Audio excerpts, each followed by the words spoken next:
حضرت ابو درداء رضی اللہ تعالیٰ عنہ نبی اکرم صلی اللہ علیہ وآلہ وسلم سے روایت کرتے ہیں کہ آپ نے فرمایا، اللہ نے حضرت آدم علیہ السلام کو پیدا فرمایا۔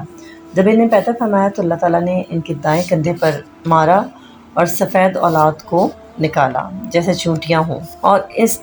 ان کے بائیں کندھے پر مارا تو کالی اولاد نکالی جیسے کوئلہ ہو۔ تو اللہ نے ان کے دائیں طرف والوں کے متعلق فرمایا، یہ جنتی ہیں اور مجھے کوئی پرواہ نہیں، اور جو ان کے بائیں کندھے کی طرف تھے ان کے متعلق فرمایا، یہ جہنمی ہیں اور مجھے کوئی پرواہ نہیں۔ ابو نضرہ سے روایت ہے کہ نبی اکرم صلی اللہ علیہ وآلہ وسلم کے ابو عبداللہ نامی صحابی بیمار ہو گئے تو ان کے ساتھی ان کی عیادت کے لیے آئے تو وہ رو رہے تھے۔ انہوں نے کہا، آپ کیوں رو رہے ہیں؟ کیا رسول اللہ صلی اللہ علیہ وسلم نے آپ سے یہ نہیں فرمایا کہ اپنی مونچھیں کتراؤ پھر اس پر قائم رہو حتیٰ کہ تم حوض کوثر پر مجھ سے آ ملو؟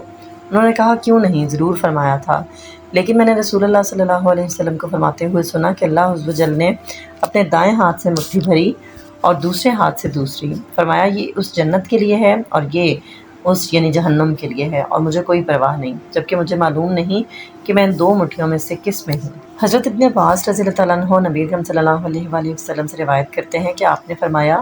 اللہ نے عرفہ کے نزدیک مقام نعمان پر اولاد آدم سے عہد لینے کا ارادہ فرمایا تو ان کے سلب سے ان کی تمام اولاد کو جسے پیدا کرنا تھا نکالا تو انہیں ان کے سامنے بکھیر دیا جیسے چونٹیاں ہوں،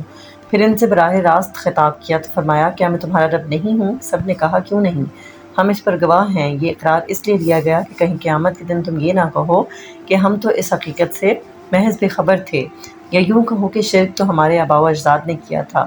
ہم تو ان کی اولاد ہیں جو ان کے بعد آئے، کیا تو ہمیں ان غلط کاروں کے کاموں پر ہلاک کر دے گا؟ حضرت ابی ابن قعب رضی اللہ تعالیٰ عنہ نے اللہ عز و جل کے فرمان، جب آپ کے رب نے بنی آدم سے ان کی پشت سے ان کی نسل کو نکالا، کی تفسیر میں فرمایا،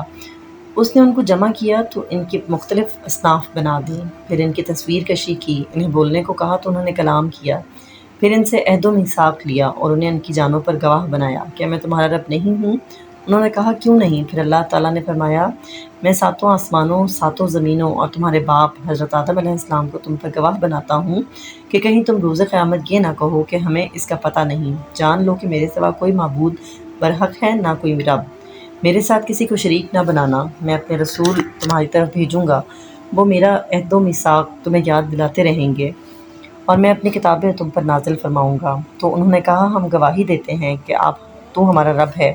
اور ہمارا معبود ہے، تیرے سوا ہمارا کوئی رب ہے نہ معبود۔